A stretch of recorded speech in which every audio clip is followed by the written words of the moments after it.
Bheemili MLA కాన్స్టిట్యున్సీకి సంబంధించి కూటమి ఎమ్మెల్యేలు అలాగే ఎంపీల మధ్య ఇటీవల కొనసాగుతున్న అంశంపై కొంత క్లారిటీ ఇచ్చే ప్రయత్నం జరిగింది. నిజానికి చూసుకుంటే విశాఖ ఎంపీ భరత్ తరచూ భీమిలి కాన్స్టిట్యున్సీలోని అభివృద్ధి పనులతో పాటు ఇతర వ్యవహారాల్లో జోక్యం కల్పించుకున్నారు. కాబట్టి ఆయన త్వరలో జరిగే ఎన్నికల్లో భీమిలి ఎమ్మెల్యేగా పోటీ చేస్తారని ఒక వాదన వినిపిస్తూ వచ్చింది.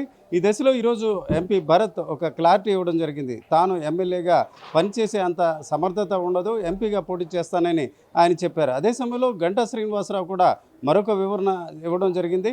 నిజంగా ఎంపీ భరత్ కానీ భీమిలి ఎమ్మెల్యేగా పోటీ చేయాలనే ఆసక్తి ఉంటే తాను ఆ పదవిని విడిచిపెట్టి తాను విశాఖ ఎంపీగా పోటీ చేస్తానని చెప్పడం జరిగింది. మొత్తానికి చూసుకుంటే ఇటీవల కాలంలో ఒక పొలిటికల్ సంబంధించిన కొంత డిస్కషన్ జరుగుతుంది. విశాఖ ఎంపీగా ఉన్న భరత్ భీమిలి ఎమ్మెల్యేగా పోటీ చేస్తారు. భీమిలి ఎమ్మెల్యేగా పోటీ చేసిన గంటా శ్రీనివాస్ రాజకీయ భవిష్యత్ ఏమవుతుంది అన్న ఒక డిస్కషన్ జరిగింది. దీనికి ఇద్దరు ఇటు ఎంపీ అలాగే ఎమ్మెల్యే గంటా శ్రీనివాస్ ఒక రకంగా క్లారిటీ ఇవ్వడం జరిగింది. ఏదైనప్పటికీ ప్రజలు ఏదైతే చర్చిస్తున్నారో ఆ అంశం ఇద్దరు నాయకుల మదిలో కూడా ఉన్నట్టు తాజాగా వారి మాటలు బట్టి మనకు అర్థమవుతుంది. కెమెరా పర్సన్ తిరుపతితో రామచంద్రరావు, RTV, విశాఖపట్నం. చరిత్ర సృష్టించినోడు ఇప్పుడు ఆ చరిత్రని తిరగరాయబోతున్నాడు. అబద్ధాల గోడల్ని బద్దలు కొట్టి నిజాలను రాగా మీ ముందుంచబోతున్నాడు.